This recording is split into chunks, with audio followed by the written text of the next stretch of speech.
Disclaimer, trigger warning.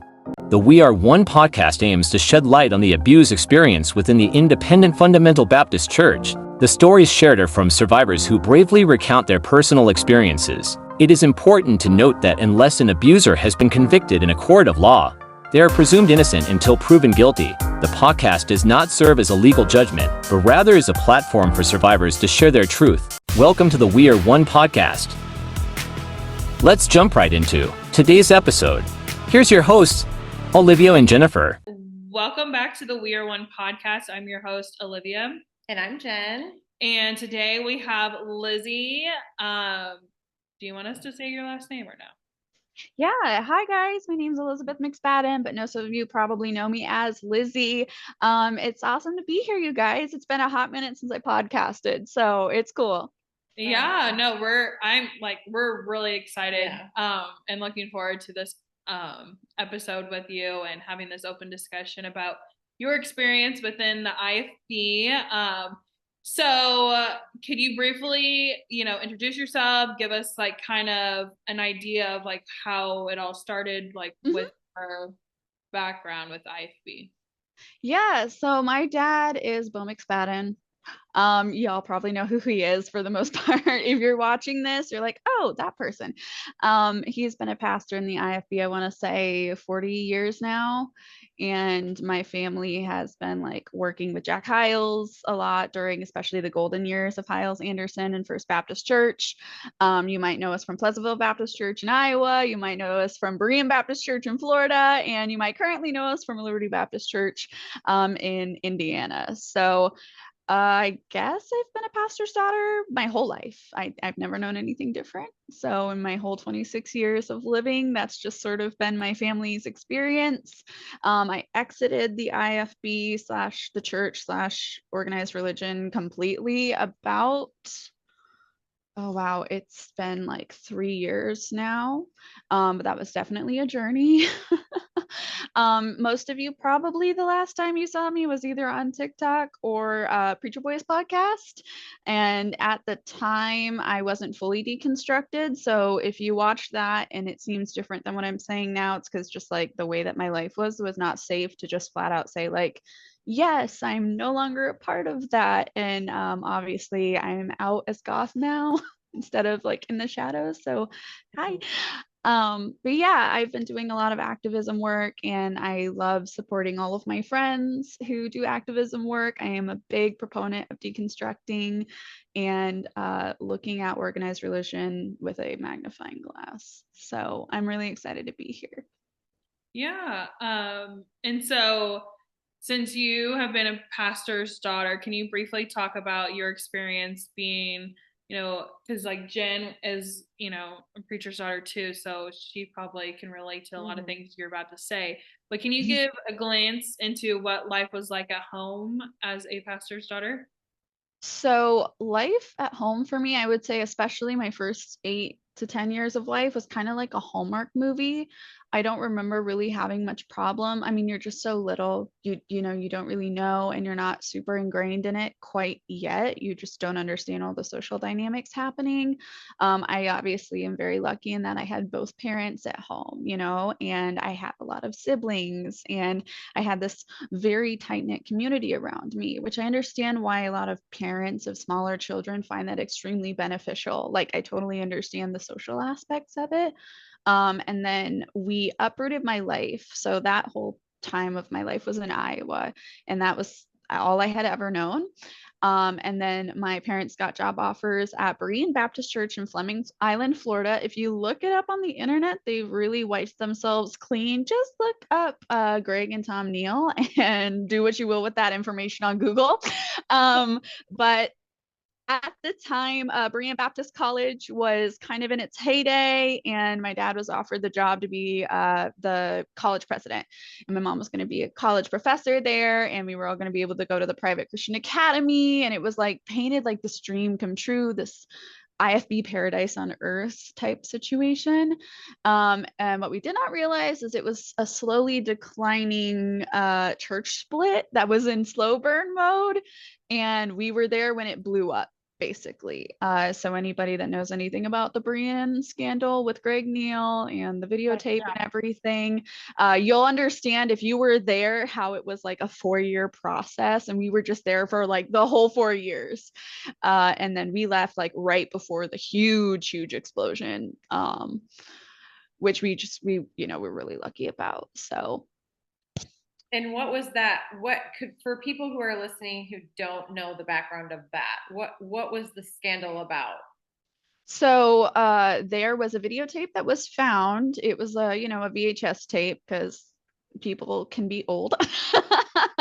And it was basically of college girls changing in and out of tour group outfits in Greg Neal's office, who is the son of Tom Neal.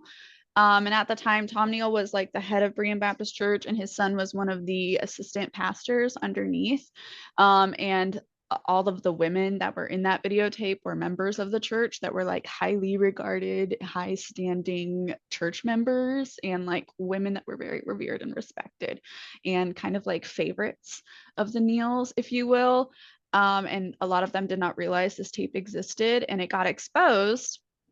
And of course, they did absolutely everything in their power to deny it and paid tons of lawyers. But they just did not anticipate that people were aware of the fact they weren't really decent and were kind of looking for a reason to get out. And this just happened to be the reason. So a lot of people just immediately were like, this is why we're going to leave.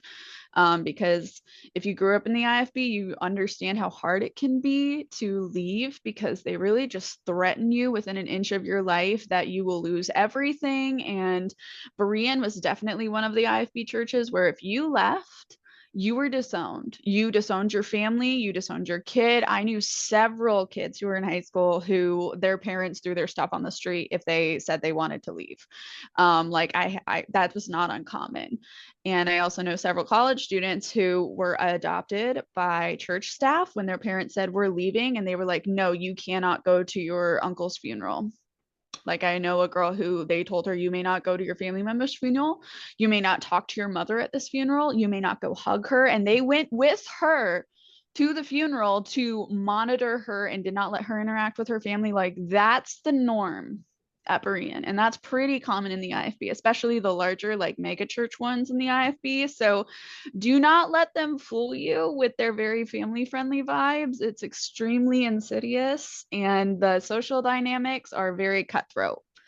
And when you're a pastor's kid, you get to see the behind the scenes of that quite regularly and very frankly. Yeah. So it's even worse if you are a ministry kid, like if you're a PK or an MK, or your parents like high up youth leader or whatever. It's even worse if you have to leave. Not that it's not hard for everybody, but there's like this feeling of your reputation is the whole family's reputation, and if you screw up, all of us pay. Which, by the way, if you guys don't mind, I'd love to throw a disclaimer out there. The last time that I did a podcast, a bunch of you who know me and my family thought that that was an opportunity to be a hero and go harass my siblings and my parents. Oh, wow. If you have a problem, just come straight to me. I'm a big girl. I have no problem taking your hate. This is not your moment to like go berate my parents. Okay? I do still love them. I don't agree with their lifestyle, but like, this is not your moment to reach out to them after 10 years. If you have a problem with me, you just come talk to me. This is, like, don't harass my sister's kids on Facebook, please. I just want to throw that out there because I feel like it's rude of people to be like, oh, this is you giving an invitation. No, I'm not on here because it's an invitation for you to like reach out to my family members. I'm just speaking about my story, and that just happens to include them because they're related to me. So I just wanted to say that, if that's okay. Yeah, of course. So when you went to Berean Baptist, like how old were you roughly? 9 or 10. And yeah. Until you were what, like 13 or 14 or? Mm-hmm. Yeah, I think we moved right before or right after my 13th birthday. Okay. So like my tween years, basically. Yeah, which are like really important years. Mm-hmm. And then you're like being exposed to stuff for sure. Yeah. So yeah, it was very awkward, and it was very strenuous as a 12-year-old to know what was going on and not be able to say anything. Like, and the abuse that you witness in the school is just like crazy. It was really bad. So can you go, if you're willing to, can you go in detail about the abuse that you either experienced yourself or you have witnessed throughout, your time? It doesn't just have to be at the church or Berean, yeah. you know. Yeah, so I'm actually fortunate. My parents were not abusive, unlike several other kids that I know in the IFB.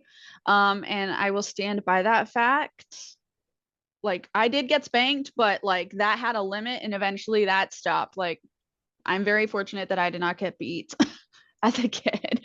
Um, but as far as like the school, I remember my little brother in his second grade classroom coming home and telling us the teacher was screaming at his friend for not cleaning the desk and flipping the desk in front of all of the second graders and making this crying child pick things up and put them in their desk properly. I had teachers, several teachers tell me like, oh, ADHD, dyslexia, all those things aren't real. You were just bad kids looking for excuses and you need to do better. You have dark clouds over your heads. You'll never amount to anything. Like that was super duper common. Degrading things in chapel. It was so common for these wonderful men of God, these fathers of children, to like degrade all of us, elementary kids and teenagers, and tell us that we are worthless nothings, that we deserve to burn in hell, the so. But when you're a kid, like, and you're getting that every day or weekly, it really does mess you up. And you do begin to think, wow, I'm just like this horrible person that doesn't deserve to live. And let me tell you, that's not helpful for kids that are prone to suicide and whatnot, especially, like if you have ADHD or if you come from a bad home, you're just more predisposed. And they would ignore all of that. And then especially as girls, especially as females, like the double standards were unbelievable. And there was like a lot of eating disorders, and that's something people just will not accept or talk about in the IFB, but that is so part of the background of being a female in the IFB is the eating disorders and like the talk about like being pretty, how it's your job and you're not being a good Christian woman if you're not taking care of yourself. And the difference in treatment, if you were like, and this is all very trigger warning. So to anybody that struggles with this is not me trying to like rate anybody. I'm just talking about like it's a problem that people still don't talk about, and it's very bad, especially in Bible colleges. But it starts very young. Like I remember being 12 and girls talking about how like they need to skip lunch, or how they were really concerned because a godly man is not going to want like a fat girl.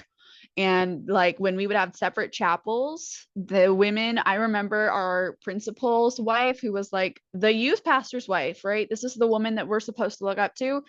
Her husband got up and was like, my wife is so dedicated, she's so self-disciplined. You know what she ate today, girl? She only had half a can of pineapple and a slice of turkey. That's how dedicated to me. And she gets on a treadmill every night to run so that she doesn't lose her body for me. And she shows up and she takes care of herself. And all of you little girls who like can't run a freaking mile, like it was crazy.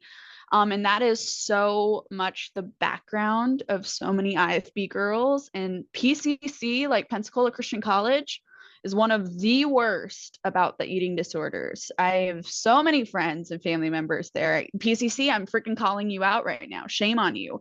Shame on all you staff members that let these poor college girls just like not eat themselves into sickness. Shame on all of you for not calling it out, and shame on all of you for encouraging it. It's very bad, but all Bible colleges. Yeah, I think for me personally, talking about eating disorders, obviously this will be public, but I came to terms that I do have a binge eating disorder. And if I'm being honest, like I've told my doctor, I think it goes back to when, and my parents didn't know this, right? And looking back, I was just a kid in middle school, junior high, whatever. Mm-hmm.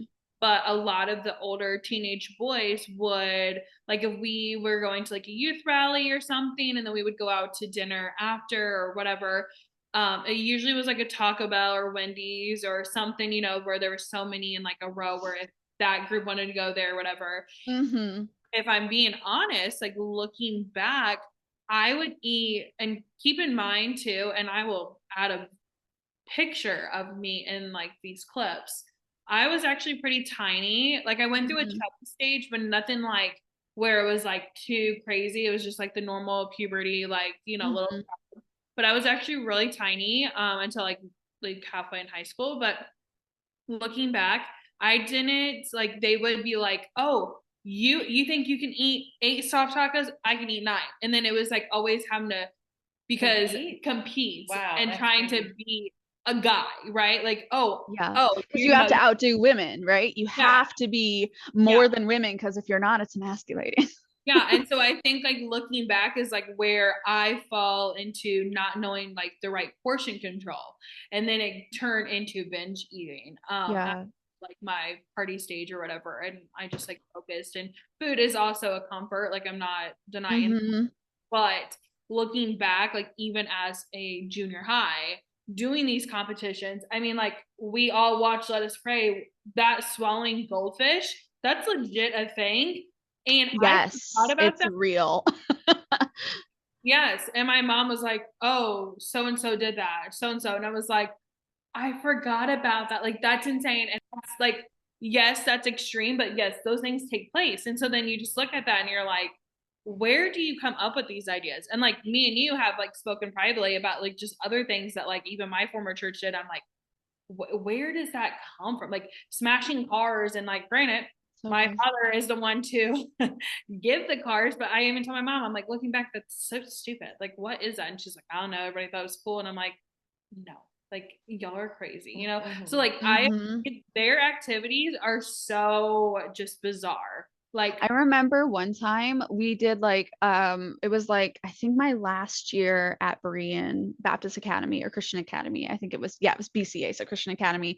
We had like a teen outing day where we went to the beach, and I remember there was like one game where they got these ginormous like rubber inner tubes. You know, the ones you're supposed to sled down like a massive hill or like water raft in. They're really heavy, right? And very huge, and they would put 2 teenagers into it, and you had to fight each other in any way possible and like pull the inner tube over some point. And I remember them putting me and my best girlfriend Ashley in, and they were like, yeah, go for it. And I was like, I'm not gonna hit her. And they were like, well, if you don't, like, you're gonna get in trouble. You need to follow the rules. This is part of the game.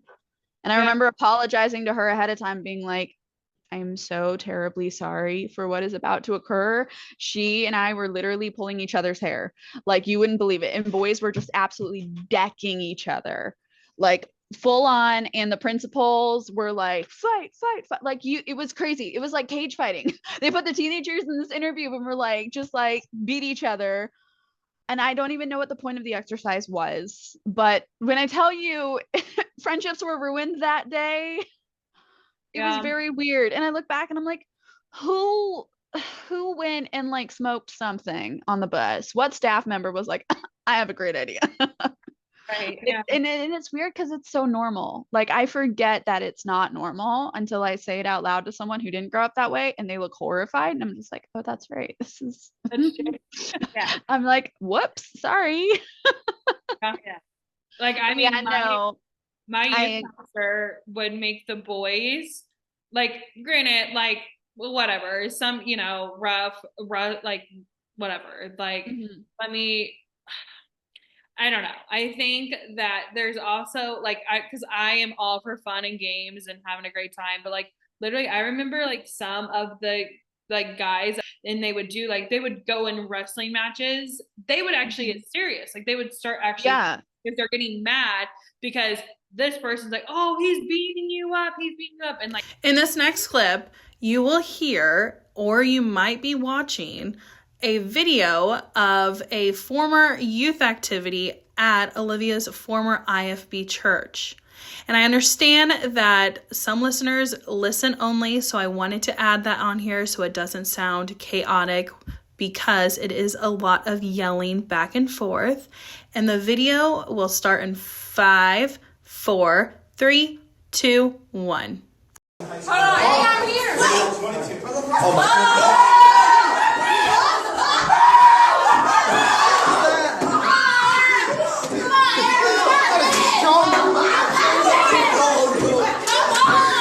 And people are like, oh, that's just guy talk. That's, you know, rough housing or whatever. But like in general, like, why were we doing that? I like, what was the point of pitting everyone against each other? Yeah. and or like even like the girls, like we would do like arm wrestling, right? And if a girl doesn't do it, it's like, oh, you're so weak. And it's like, and then like, oh, well, I beat that. Like it's always a competition. And like, if you're like the sore loser, like you are getting made fun of no matter what. Yes. Like, I understand like to a certain extent, like, oh, it's just like part of life. People are going to say whatever, fine.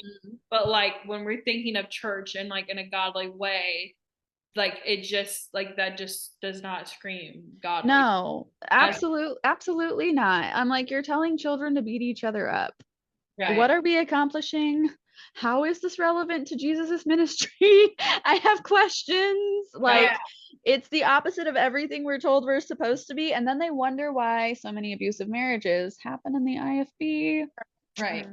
It's crazy, but I totally hear you. I also am recovering from eating disorders. So I developed anorexia very young because that was like the thing when I was a tween, is you just didn't eat. And then I didn't know how to handle that. So I went into binge eating, and like food is a huge comfort. And I will be the first to say that like I have struggled with alcohol because of that since being an adult. Like, there was a small time in my life, and to my mom, I'm sorry if you're listening to this, it is what it is. Like where if I was drinking, it was to get drunk, like 100%. And I'm sober now, but that it was that or eat everything in the house. Like there was just like no in between. It was either drink or eat. And it has taken a lot of work and therapy and support and friends and a loving partner and a safe home and like a safe space to not be a human, like to not be a perfect human to get to that point. So I completely understand. Parents aware of like the struggles that you were going through, or did you Oh, no, none of my family. I'm sure they have suspicions that I drink, but this will be the first time if they're watching this, which I'm sure someone will send it to them. Thank you. That they'll be hearing this out loud. Like I've never just flat out told them like, yeah, I Do they consume know alcohol. Do they know anything about your eating disorder or any eating habits? Like I just Yeah. like I feel like I finally like I don't know, I feel like it was a trauma block or something. And then I'm looking at like myself physically and I'm like, man, like what, I was like so tiny. Like I was tiny. Like my mom used to have to restitch the clothes because everything was like I was always a tiny child. Now, I'm not tiny. And so it was just like, what went wrong? And then I sat back and I'm like looking, and it was like a trauma block. Like just came on this. I was like, if I'm being honest, like those competitions probably did not show me good eating habits. So then I didn't know portion control. And some people are like, oh, well, no, it was just a competition and you just are fat and you eat a lot. Like, sure, whatever. But like That's so victim shamey. yeah. Like, and I already know, like, I can hear so many people saying that, but like in reality, like, but I was junior high. I was just like, oh, Like you're a kid. I want to beat a boy. Like, you're trying to tell me that, and that's who I was in the youth group. Like, just because I'm a girl, so I always had that mindset. And so I told my mom, I was like, if I'm being honest, like, looking back, I really think that's where it like started and and then it just progressively got worse as it went on. And then I went through a big party stage, and all I did was I would, eat a couple times or whatever, or like eat munchy food and then like go party at night. Like, and I was tiny in high school. And then like sophomore year, when I got my life together, I went back to my church and got back into full swing is when I started getting comfortable and then started finding comfort with food. And so, and also I want to say this because you said ADHD, just so then other people are aware. I just found out from my doctor that there is a new, like, I want to say like a new case or new series or whatever. They were saying, my doctor was saying how people who have ADHD, especially women, struggle with binge eating disorder. And there is medicine for that controls your ADHD and also binge eating. I was like, okay. So just in case if there is a listener out there that is suffering with that, and they have ADHD, that is more than likely a trait of ADHD also. So that was something I did find out recently. So I think it comes I was reading about that. Yeah. Yeah. So I think it comes in both plays in that way, like not having the good eating habits, definitely. And like, keep in mind, these youth rallies and stuff were once a month. So like it was constantly, and plus we lived there in youth. We lived, so it's just like, it just happens, and it's unfortunate. Or like some people, like what you were saying, some people just don't eat. Like looking back, I could probably like be like, yeah, I know about 4 or 5 girls that did not eat, and they'd be like, oh no, I'm a picky eater. But in reality, it was like, it kind of was a red flag. But back then we didn't know. Like we didn't realize that, we didn't pick up on it. But as adults now, and as we're growing and being, into like our either deconstruction or reconstruction, whatever, identify, it's like, no, that was a red flag too. So I'm glad that we're having that discussion.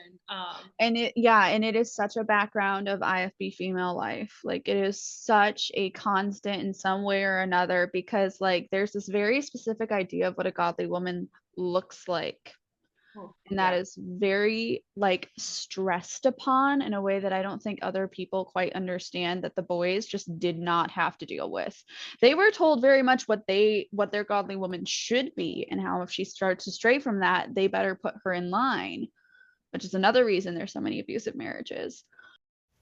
In this upcoming clip, you will hear a sermon preached by Jack Scott from First Baptist Church of Hammond on his views of what a godly woman should be and look like.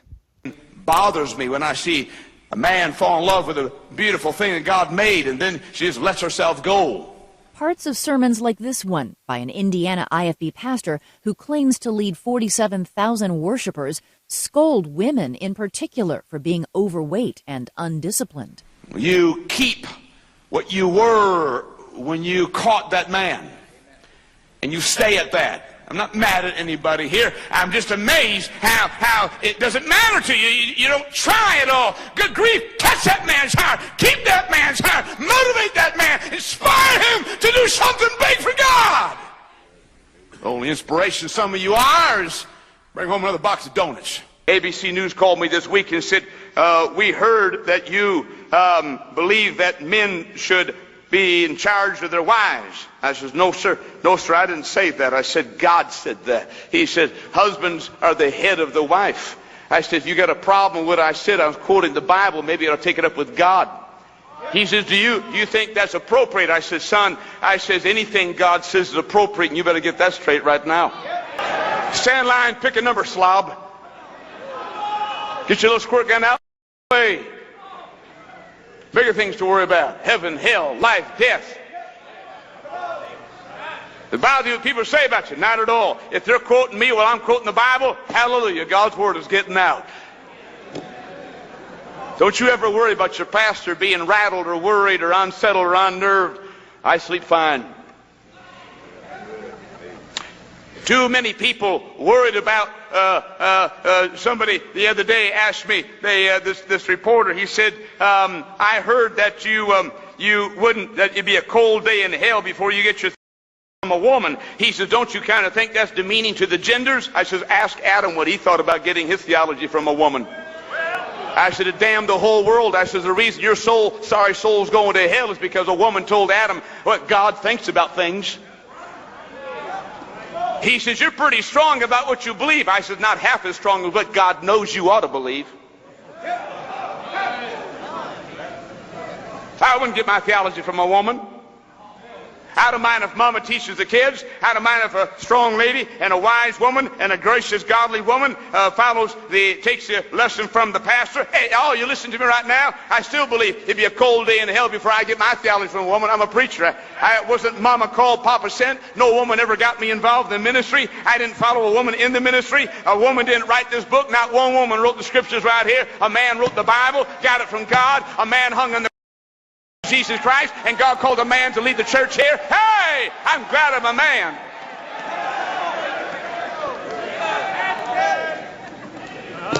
So many of you got nervous.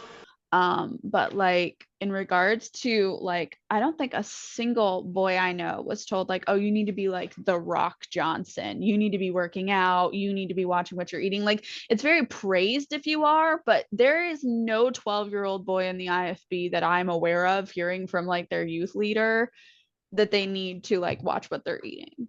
And I remember all the way back to like 11 and 12 years old that was like already being drilled into us, and like how you dress a certain way. And we all know like your hair and your makeup and everything, but like literally molding your body to the specifics like ideal, because like you're not supposed to not be attractive conventionally, because that's a sin, because you're supposed to be like a servant to your husband and he needs you to be sexually attractive or he's going to stray, and that's on you. And so it's your job to be basically Christian Barbie forever, but also have 12 kids and immediately snap back and like be a homemaker and provide. Like, it's crazy, the expectations. But yeah, no, I absolutely do have ADHD. And I also recently was reading that people with ADHD are prone to addiction as well, just because we seek out dopamine, and like it's very easy for us to want to numb because life is not built for us. So if you are like a neurological person, like we feel you. We understand. There's so many times where I'm like, oh, my ADHD is kicking in, like I can feel it. And then like, I was on medicine as a child, and I remember telling my mom, I'm a zombie, God made me this way, take me off, you know. So I was hesitant about like ADHD medicine, but I think it will help with like the whole binge eating disorder. So when, you know, because you said that you also like your family, it was really close to Jack Hyles and stuff like that. Did you go to Hyles-Anderson? For college, yes. Okay. Yeah, I went there for my first year of college. Okay. Yeah. And can you talk about like that experience? Like, how was it like, you know, being there and all the crazy probably stories I've already heard? Yeah. So again, being a female is really important to my existence in the IFB because they absolutely treat you differently. And most of the girls that go to Bible college are told to go to Bible college because where else are you going to find a man? So a lot of the degrees are not actually legit or helpful. They literally have classes called Christian womanhood and wifery and motherhood. Like, this is required for you to graduate. Okay, let that sink in for everybody. Didn't Jack Hyles write a book for women to how to be a good wife? Yeah, I'm pretty sure. There's like a marriage counseling book that he co-authored with his wife. I'm sure she was like, yes, honey, that sounds wonderful. And that was her part of the co-authoring. But yeah, no, I remembered like if you got engaged while you were at Hyles-Anderson, they would make you both read the book, and then you had to go through, I think, 7 or 8 weeks of counseling. And then like they would check in with your pastor to make sure that like you had his blessing on your marriage. And if you didn't, like their attempts to break you up were very real. This is not uncommon. This is not a Hyles-Anderson thing. This is just like an IFB Bible college thing. Like if anyone is confused, like, oh my God, like that's normal. And it was very segregated. There were certain classes that women were not allowed to take. Because obviously you're not allowed to be a pastor. So if it was like, oh, only a preacher boy is going to need to know this, like if you tried to sign up for that class, they would automatically just like move you to a different class, or they would be like, oh, I guess you can be there because where else are we going to put you, because they just didn't have enough teachers for everything. And so I remember I took biblical theology, and I was like, it was just me and like one other girl, and it was so shameful. Like even the teacher would be like, why are you in here? That's weird. You shouldn't be here. And then of course, like the treatment from female staff members at that college was absolutely horrendous. I had my privacy invaded so much. So to paint you a picture, like if you were a girl and you needed to go get groceries, but you worked a job outside of college, right? So the curfew at Hyles-Anderson, especially if you're a girl, is 7 p.m. Yeah, this is what we heard. Oh, yeah. Or it was like 7 a.m. to 3 or something on certain days or something. Telling us like the curfews. Like you have to be in the buildings and you cannot leave the buildings. So if you happen to like work till like 8 or 9, which was pretty common, right? Because if you don't start work till 1 in the afternoon, like, and you're working full time, you have to stay late. You had to get like a pass every single week. You had to give it 3 days in advance or you would get demerits. You could not travel in a vehicle without 2 other females, and they also needed to have a pass. If you needed to go get groceries like after work, you had to have a specific pass, and most of the time they just would not give them to you. So you had to go during the day on the designated bus. Okay. Imagine trying to take your groceries in a school bus with you for like the whole week. And then you have 60 girls on this bus with their groceries. Like, there's no way. And you're supposed to carry them from the parking lot to the dorm, and then the dean of women or whatever staff member, like your dorm soup, could decide that your pass isn't valid, and then like you could get in trouble. Or if the people you were going with can no longer go, if you don't find someone within like 24 hours, all of your passes are invalid. Like, you have to give your pass 3 days in advance. That's insane to go grocery shopping. Ridiculous. And so like I apologize to all of the students at Hyles-Anderson College for the rules that were made because of me. But like, I would take my boyfriend's car, and it was only supposed to sit like 3 other girls, but we would sometimes get like 6 of them in there where we're sitting on each other's laps, and they would be like, go with Lizzie because she will take you to the grocery store after curfew.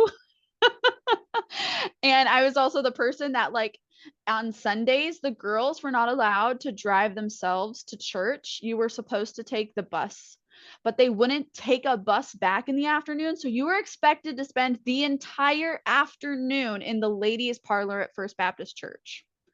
Wow. So you had to pack a lunch with you. There were not microwaves available. There's no showers. Like, it's just couches. Like, what are you going to do for the whole afternoon? So I, again, would just take my boyfriend's car, and I would be like, hey, if someone wants to drive back with me, I will take you. And we would just like sneak into the dorms. And part of that is because I would bring brownies and stuff to the security guards, so they would like not get me in trouble. So if you need to get past Bible college security, most of them are college boys who don't know how to make anything. Girls, make them brownies. They will excuse your passes in the parking lot. I can't tell you how many times it would be like 9 o'clock at night and I'd be pulling in with groceries, and they would be like, really, Lizzie? And I'm like, I'll get you a donut later, Steve. Just let me go to my dorm. You know what I mean? So but yeah, like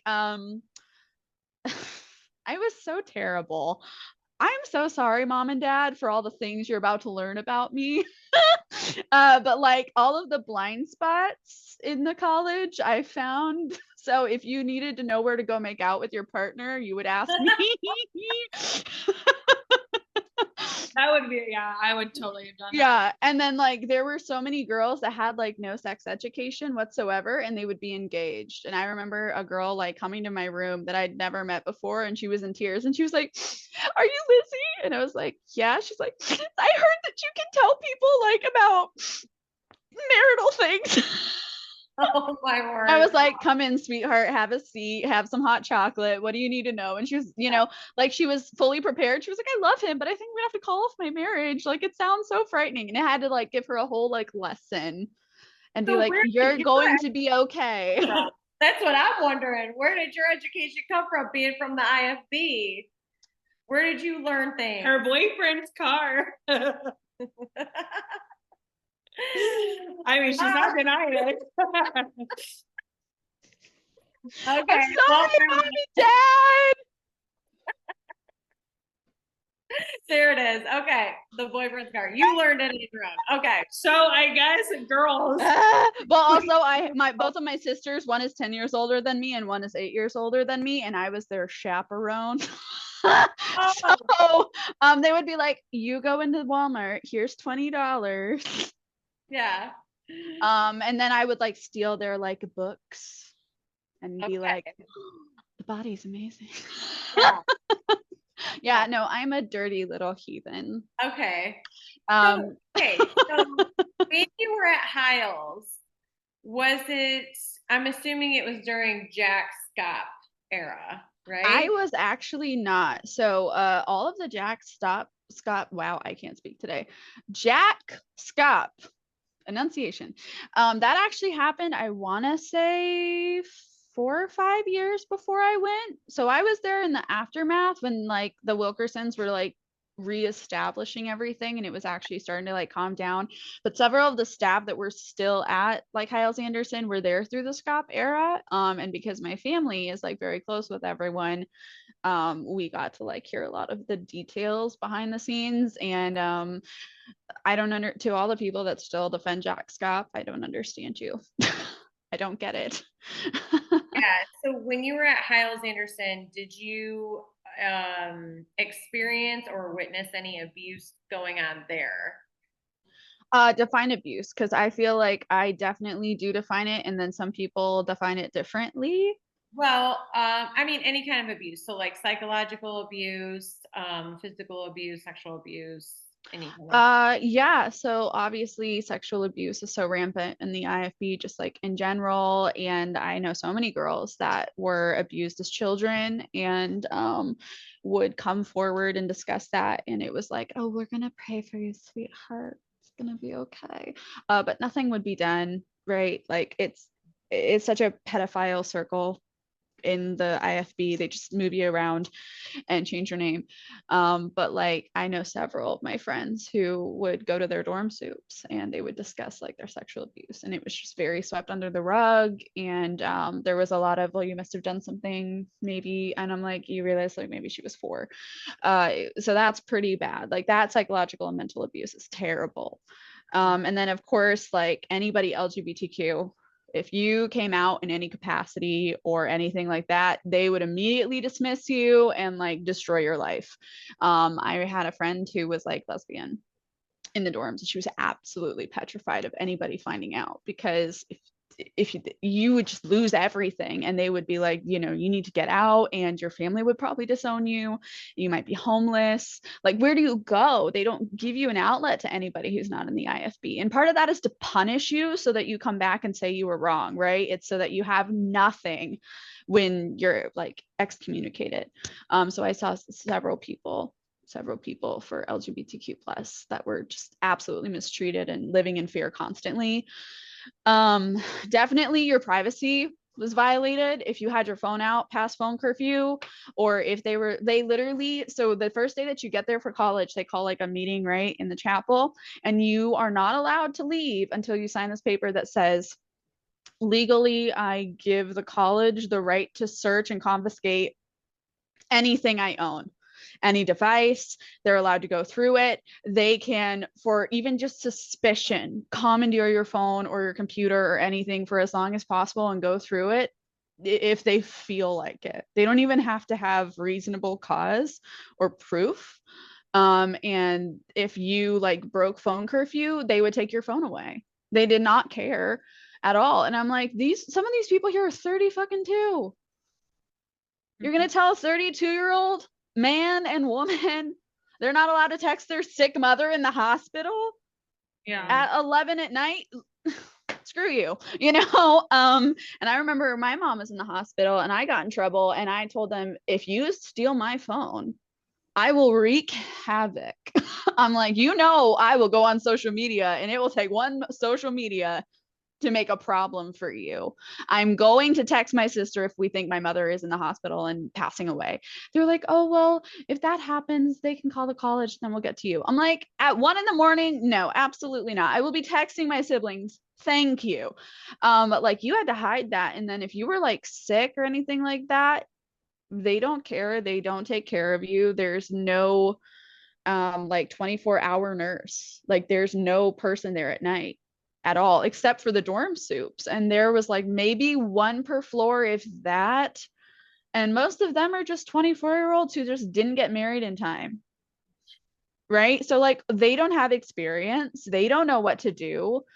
I can't tell you how many girls were sick that would come to my room because I basically had a medicine cabinet under my bed and a tote, and the dorm soup would be like, I don't know what to do, please help me. And I would be like, well, she's running a fever, we need to get that down, give her NyQuil, she's not drank anything, we got to get her hydrated, go get some liquid IV. And she would just be like, thank you so much. And like they just really don't take care of you. And then of course the constant chapel every single day, you can't even process the day before. You're just always constantly being told what a horrible piece of trash you are, how you're a dirty, rotten, heathen sinner that nobody could ever love but Jesus. Oh, somehow he loves you. But also, you're still terrible and you should hate yourself. Like, there's no time to process that every single day. Like, I can't take that in on a daily basis. And then they wonder why so many people wanted to commit suicide. Like, I just don't know why they were confused about that. Like, and the verbal abuse is very strong. Like, if you get called into meetings and stuff, the degradation that they like, the way they degrade you as a human being is so unbelievable. I had several staff women be physically aggressive with me in the hallways. I had a woman one time like literally yank me into like a side part of the hallway and was like, I can see your thong underwear through your maxi skirt. You need to change that because I know you're doing it on purpose. And I was like, I wore the song so there wouldn't be a line. Like, I'm sorry. I'm really trying. And she was just like she was physically moving my skirt totally without my consent. And she was just so rude about it. And then I remember, I'm sure you all know this as well. It's very common in the IFB to get your skirt measured or to have to jump up and down to see if your boobs are secure. That's always wonderful experiencing. Like, we had to do those, and those checks would be like, you don't know when they're coming, and they would literally post someone in front of the dorms, and I'm like, what if somebody is developing, or what if someone doesn't have the money to just go get an all new wardrobe? Who cares if you see her kneecaps, Brenda? Calm down. Like, there's no one sane in the audience. Like, I don't think any of the college guys who don't have like some weird fetish or whatever, like, her kneecaps. Right. Oh, mercy. The most Hey, beautiful you'd be like surprised. doorknobs I've ever seen in my life. you'd be Like, oh, I'm not surprised. I've heard so many things from pastors, and I'm like, you needed to keep that to yourself. It's okay to have secrets, man. None of us needed to know about your fetish. Right. From the pulpit. Oh my God. Yeah. So as far as like your experience at Berean Baptist versus your experience at Hyles-Anderson, do you feel like you had what maybe affected you more? Was it your formative years at Berean, or was it more your college years at Hyles-Anderson, as far as like what your feelings are now towards like religion, towards God, towards the IFB? I hate to put all those in one thing because obviously God isn't the IFB, but because we equate it with the same thing because that's how we were raised, right? So which place were you at that you feel like maybe affected you more in your— I would actually say it was right after Berean. So Berean was the first time I think that like the world became a very real place to me, and like the potential for it to be very dark and cruel for the first time in my life. Like, I remember the day that my childhood ended. I was 12 years old, or 11. I think it was 11 or 12. That's still a kid. I know that that's like a bigger kid, but that's still a kid.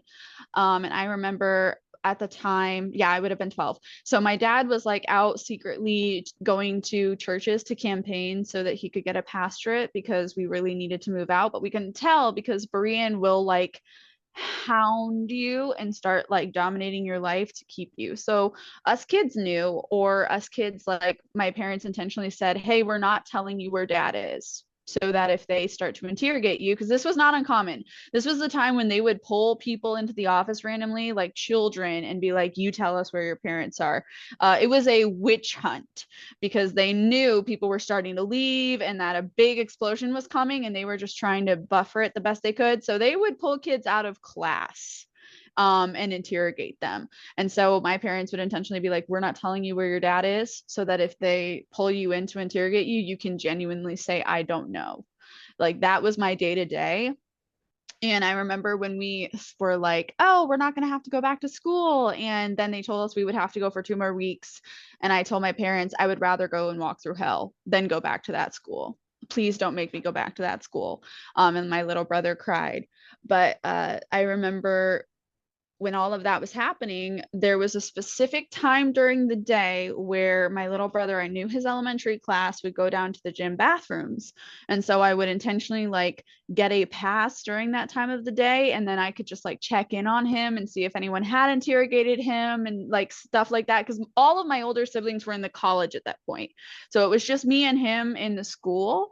And I remember there was like one day I went down and I just heard like crying, like very sad wailing, and my big sister instincts like kicked in, and I booked it across the gym, and my little brother was like in the fetal position in front of his class while his teacher was like screaming at him.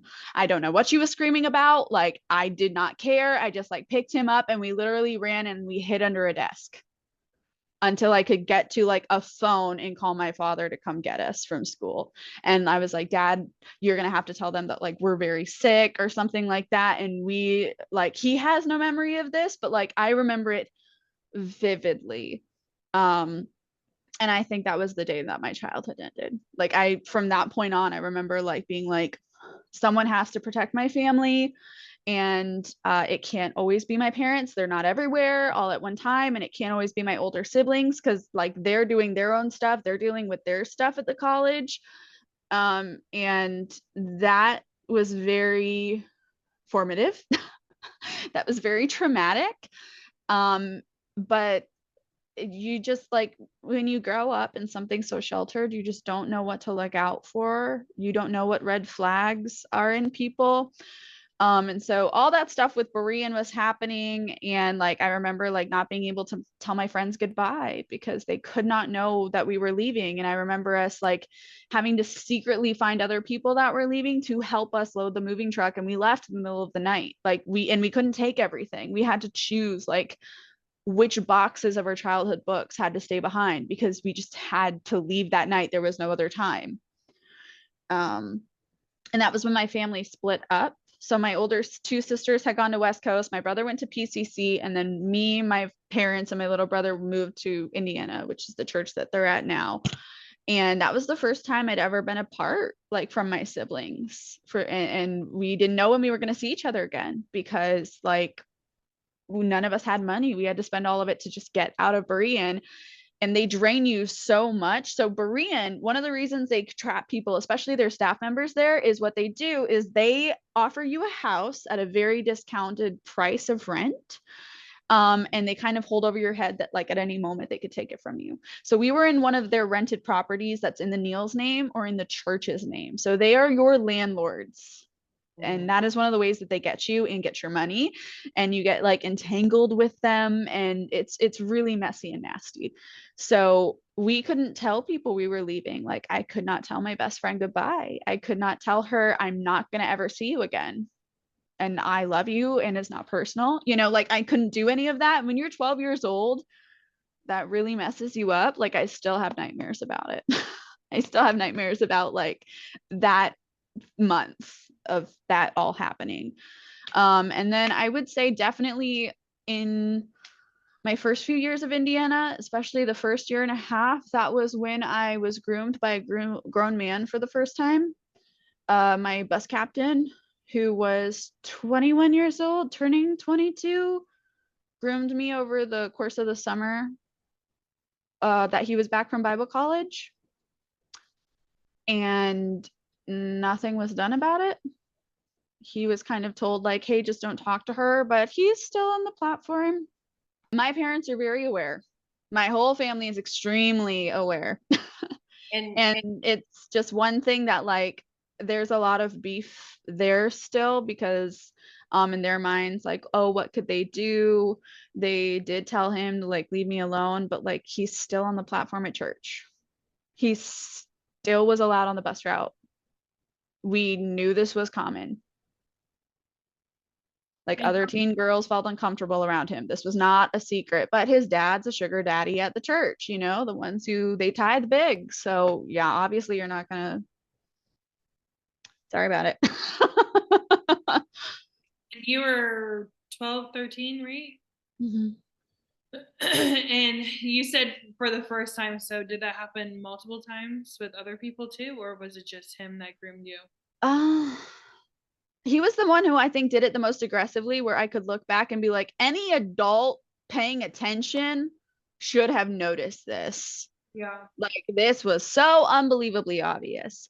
But it's like so common for older grown men in the church to groom girls just in general. I think that was just the first time that it happened to me, so I noticed it more after that.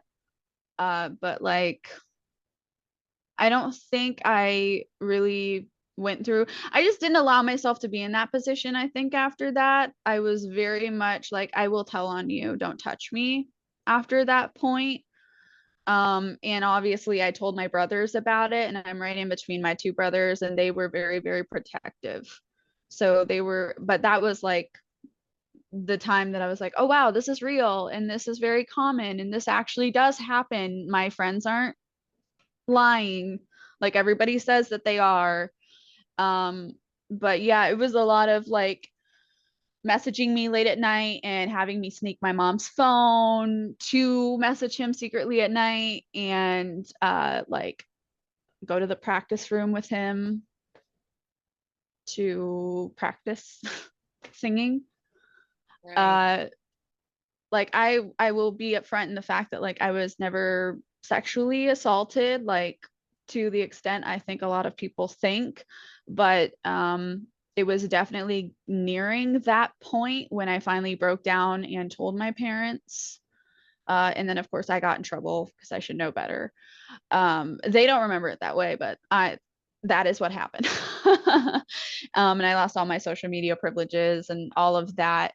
I don't know what happened in the meeting with him and my dad, but like I assume it was just a slap on the wrist because everything felt like normal after that. But he would still like try to see me out in the parking lot, and my brothers and the other teenage boys would stop him at the door and be like, "Don't follow Lizzie." Like they would be like, "Run to the car, Lizzie." Like it was so, the fact that adults in the church were letting this go on, I look back and I'm just like, what is wrong with all of you? No one stepped in. Like I don't understand it. Yeah. There's a lot of that goes on. What would you say to somebody who's like watching or listening to this that has been in that situation but has yet to come forward just because maybe they're, maybe a PK or something like that? Like, what would be your advice to them? It's not your fault. And I know everyone's going to tell you that it is, but it's not. Nobody has the right to do anything like that to anybody without consent. Ever.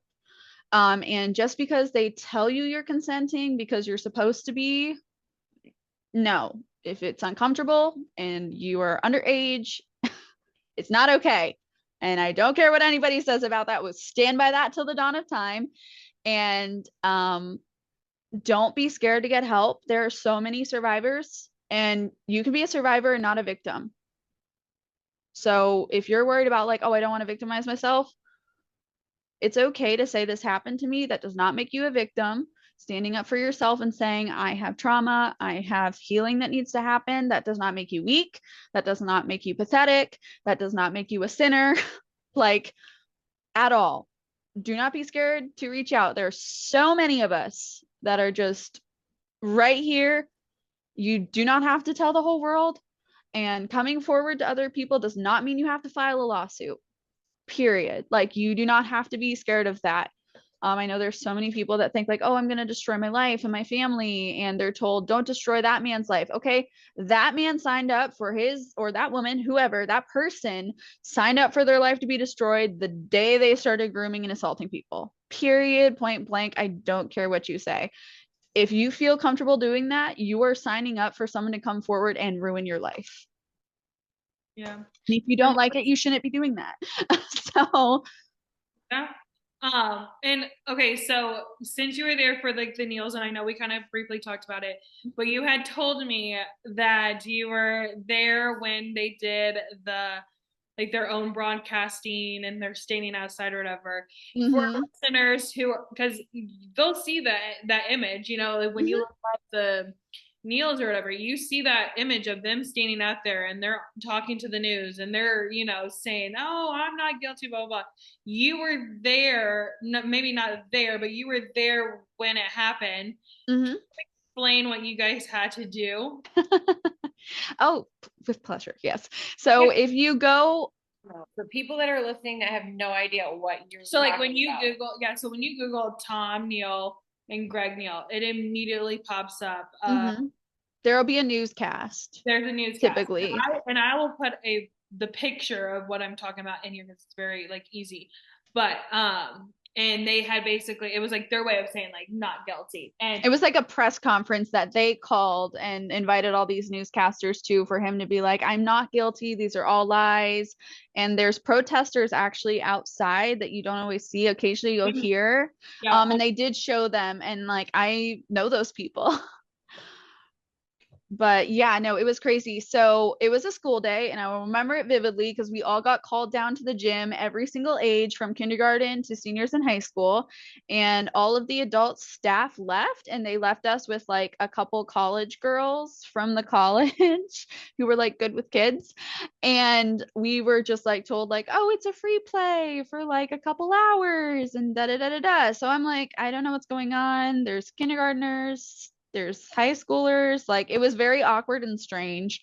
And then we later found out that it's because they required all of the staff and available college students to go. So when you see all those people there, like, they are our school teachers, those are the college professors, those are a bunch of the college students, and they were required, if you were on campus, to go there to support. Your family is also in the background, correct? Yeah, like you'll see my sister and my brother-in-law and whatnot, but like they literally all had to leave their work day, and we illegally were all in the gym missing school time. And then the next week or it might have been the next day, I don't remember. It was either the next day or the day after. So like 2 days. When they did the broadcast, they called all of like the middle school and high schoolers into the principal's office where we had to watch it. And they like required us to cheer and like applaud when Greg Neal was like, I'm innocent. And we were supposed to be like, yeah, woo. And we made like banners. We took school time to make banners that say like, we love you, Pastor Greg. You are a man of God. Like, it was crazy. Print, it's really hard to find like the old Berean Baptist website. Like, it just does not exist anymore. It is so hard to find like information for their original. But what's crazy is, so their current church actually was a near dying church. There were only 3 families left in it, so maybe 6 to 8 people, and they sent actually my parents to go like keep it alive as the sister church.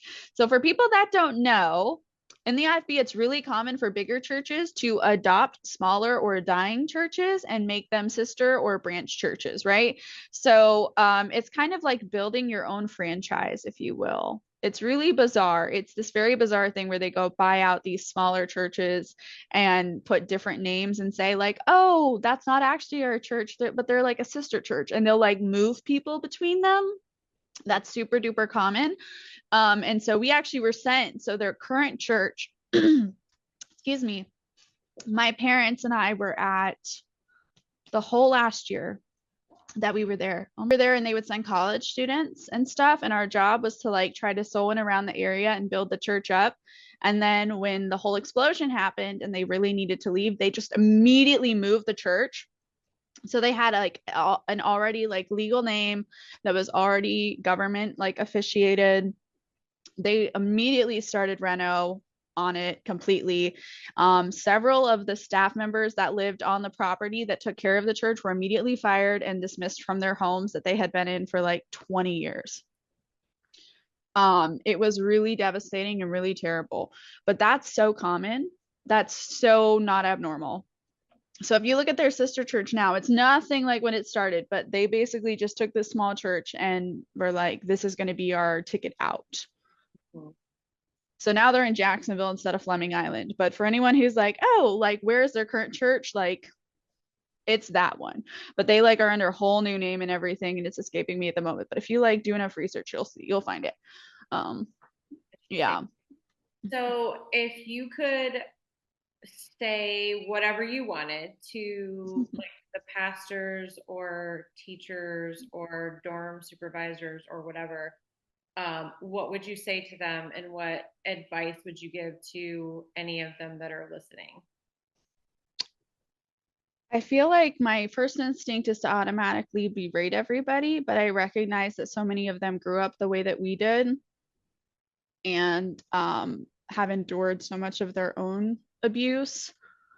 If you had asked me this 2 years ago, I probably would have just gone off. Yeah. I think now, though, my opinion has very much shifted in the sense that, like, that stuff follows you through your life. And so many of them have never been allowed to go to places like therapy. And so few of them have been allotted the space to, like, take medications for mental health. So few of them have grown up in safe or healthy homes. Many of them don't have safe or healthy marriages. A lot of them have been at this for 40, 50 years, and they're like, what would I do? What would I do with my life? And so, like, I understand why so many people feel like they need to stay and continue to perpetuate this, because it is true. Like, if you've dedicated your whole life to this from the time that you were like 18 years old and now you're in your 50s and 60s, like, yes, technically it's not an excuse, right? It's not an excuse to keep perpetuating the abuse and making places like this. I guess the corny thing to say would be like, I'm very sorry that you continue to have to live in this abusive place and that you have to continue, because there's, like, I understand, like, feeling like you'll have nothing left because you have given your entire self, and like your money and your life and your marriage is so embedded in all of this.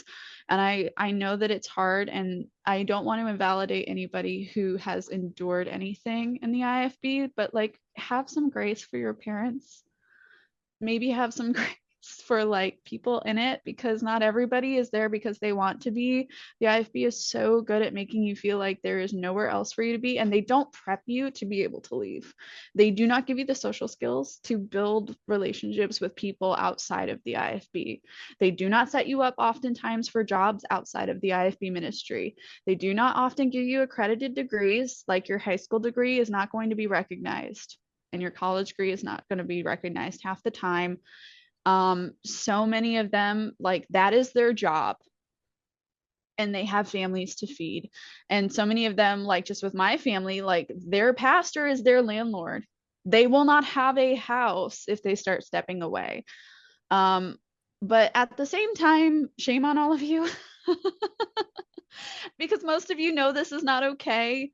Yeah. And especially the ones that are, like, defending the people that do these things. Like, it's not a secret when a youth pastor comes out as a pedophile. Everybody in the church knows, and the pastors definitely do. Because if you didn't know, you would not immediately have an exit ticket for that person to immediately go to your buddy's church a state or two away. Okay, like, this is not new.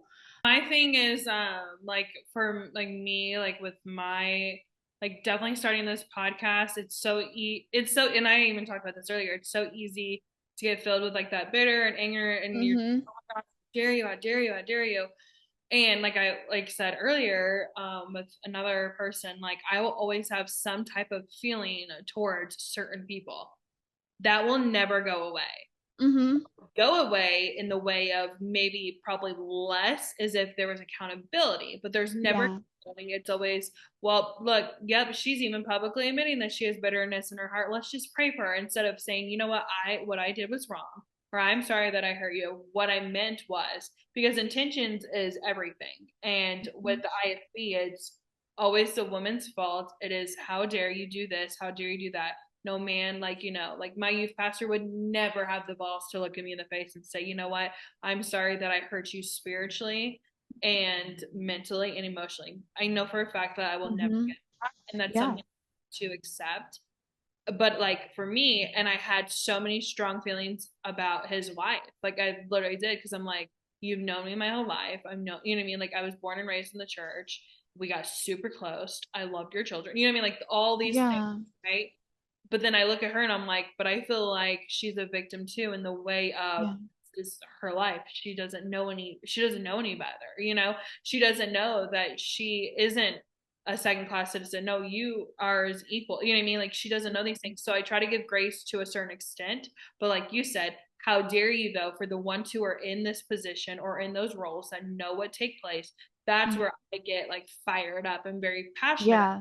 Because like for me, like I think my mom even said it on her episode. If not, she's like said it so many times. So I'm like, just like in my brain. But she's like, you know, even at our former church, we strongly believe that like 70 to 80 people, like 70 to 80% of the people in there, they have no idea that they are actually in a cult, because they're thinking, oh, we're just independent. We don't have any, you know, association with any organization. But in reality, Independent Fundamental Baptist is a cult. Like, it's when you're, you know, when you look at everything and you put things up and you take the blinders off, it's like one thing after another. And it's like, oh, yeah, we were in a cult, or yes, we were in a high strict religion area, you know.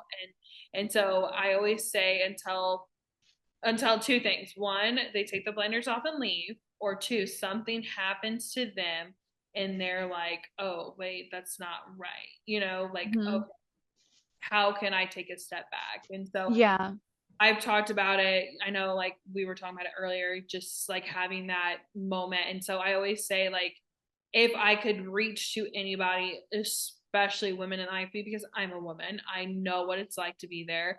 I mean, I got out when I was 20, but I still know what it's like to hear, you know, shut your mouth, or your thighs are too big and that's why I can't wear pants. My husband doesn't like me or like me wearing pants because my thighs are too big or whatever, or I'm too fat, or like, I mean, like I hear that. Or you go to Bible college to get your MRS degree. I can't tell you how many times I heard that from my former pastor, and then they would just giggle and say amen, you know. And it's like one thing after another, but it's never about the men.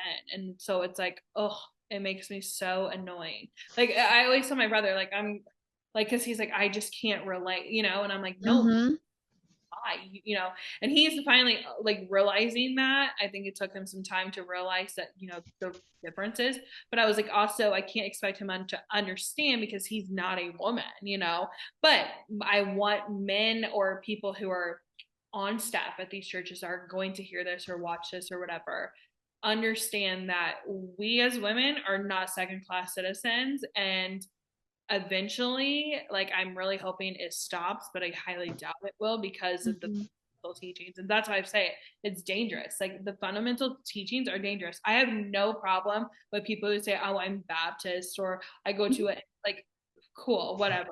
But when you say you are Independent Fundamental Baptist, right there is like red flag to me. Like, and that's because of like the legalism that comes with it. Yeah. Okay. And you're not talking about like the fundamental doctrines of the Baptists. You're talking about just the like the rules, the regulations. The man-made standards. The stuff they bring up and yes. make up. Yes. Like again, like I know, like, I mean, heck, some of my best friends go to Baptist churches, and I have been there. And I'm like, yeah, this is nothing like what we went through or what we heard. Like, your pastor's actually saying, like, we, you know, the God, like your pastor is preaching the God that I'm learning about right now. I'm in my reconstructing phase where I'm like, okay, this is biblical. This is true. Yes, this is what the Bible says. This is what I should have been hearing, instead of, if you do this, yes. And it's just like, yeah. So there is a huge difference. And I don't know, sometimes I feel like maybe I didn't do a good job on season 1 about that, like where I stand on that. But like, I'm like, because I always say, like, I can never be a member of a church with a denomination. That's just what I've chose. But if, like, say you're like, hey, I go to a Baptist church and I'm in town, I would go with you and I would see what it's about. You know what I mean? Like, I would be like, oh yeah, like, you know, whatever. Or I would be like, yeah, I didn't like it. You know what I mean? But I go to a non-denomination church because I want that separation with, you know, because at the end of the day, for me, you know, as a Christian, it is about my relationship with God. Yes, I should want to go to church, but I don't have to go to church. You know what I mean? Church is just, I look at it as just like an opportunity to grow with Christ, but I can do that also at home too. And I can worship him in any other type of way. Music, I can worship in my car, shower, whatever I want to do. Yeah. My personal. And so having that, you know, mindset, because like we all heard it. If you're not there every time the door opens, And Yeah, you should be in the church every time the doors are open. Like, yeah, we've all heard it a million times. yeah. Well, we appreciate you coming on and sharing, about your experience. I know you were on Preacher's Boy, but I'm glad that we were able to have you on We Are One podcast. Yeah. And I'm really looking forward to hearing the feedback and seeing what people have to say. And yeah. Yeah, and then like I think the only thing I was gonna like add real quick, if that's okay, is like absolutely validating and agreeing with you that like I think the way I explained it to outsiders is Baptist is an umbrella, and then the raindrops off the umbrella are all the other little things. Like there's Southern Baptist, there's IFB, there's NIFB, right?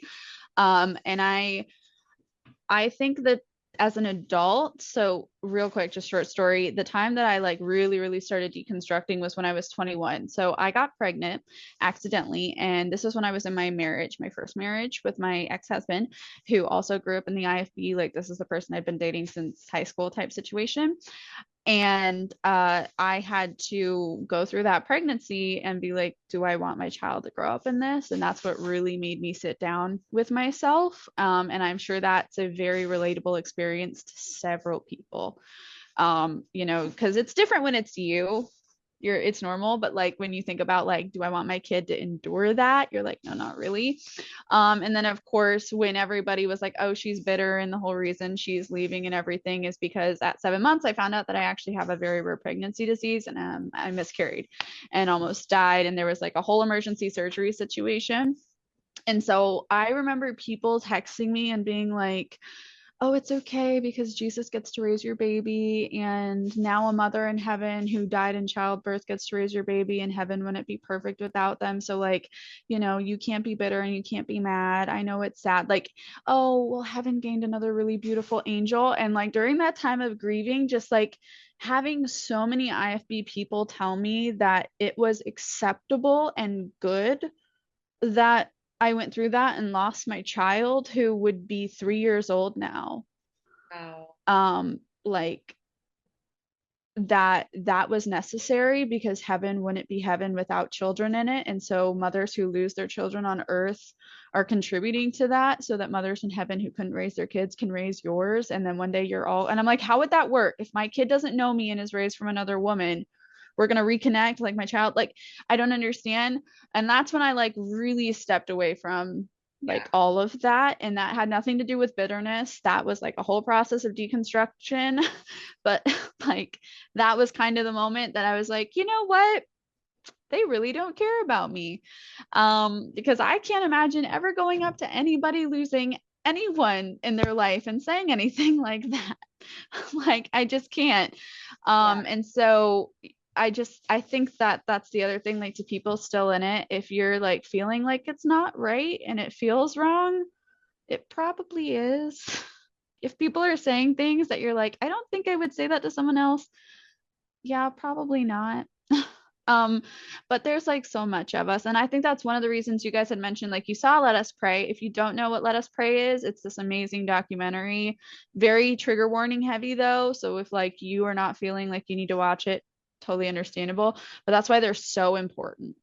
And the people that are doing that work are absolutely amazing, and we need to continue to support them. And that's why like podcasts like this are super important, because I know so many people that are still there because they just would lose their family, or they would lose their job, or they're afraid that if they leave that, they're not actually going to be a Christian. And that is just so not true. I'm atheist, but that's because I've just never had an experience that made me have a spiritual connection to God. But I'm totally fine if other people feel that. Like, I think that's wonderful. Honestly, I wish I did, like I spent years agonizing over it, feeling like I'm a piece of trash, and just like seeking that out, and then being like, why am I not like feeling anything? Like something must be like, and so it's like so important to be like, your deconstruction and reconstruction is different, and you don't need to feel like yours needs to be mapped off of someone else, but don't be scared to get support. But also don't let someone else tell you that like you're doing it incorrectly, because it's so unique to every single person. yeah, like, sorry, I'm like rabbit trailing, but I didn't want to cut you off because like I was really appreciating like everything you were saying, and I was like, yes. What you had to say, and I appreciate like your candidness, and you're willing to share your story and giving light to what your experiences were within the IFB. And yeah, I really enjoyed talking with you. It's been awesome. Yeah. And I told love you, talking with I both told of her- you too. I told her, I was like, you'll love Lizzie. Yeah. Aw, I trust. Well, we thank you so much for being on today's episode. And yeah, I'm looking forward to hearing what the feedback is. Yeah. And just a reminder, everyone, do not harass my family. If you have a problem directed at me, just at me in the comments. Yeah. But thank you guys so much. Thank you so much, Lizzie, for speaking on today's episode. Now here's a sneak peek for next week's episode. This like exorcism thing just happened, and I was like, of all emotions. Read in that Bible, I would be reading something and something they taught from the pulpit would pop into my head. I'm like, okay, that's wrong because they're telling me this in the pulpit. This is what the Bible says. Right. Sorry, Pastor, I'm going with the Bible. Yeah.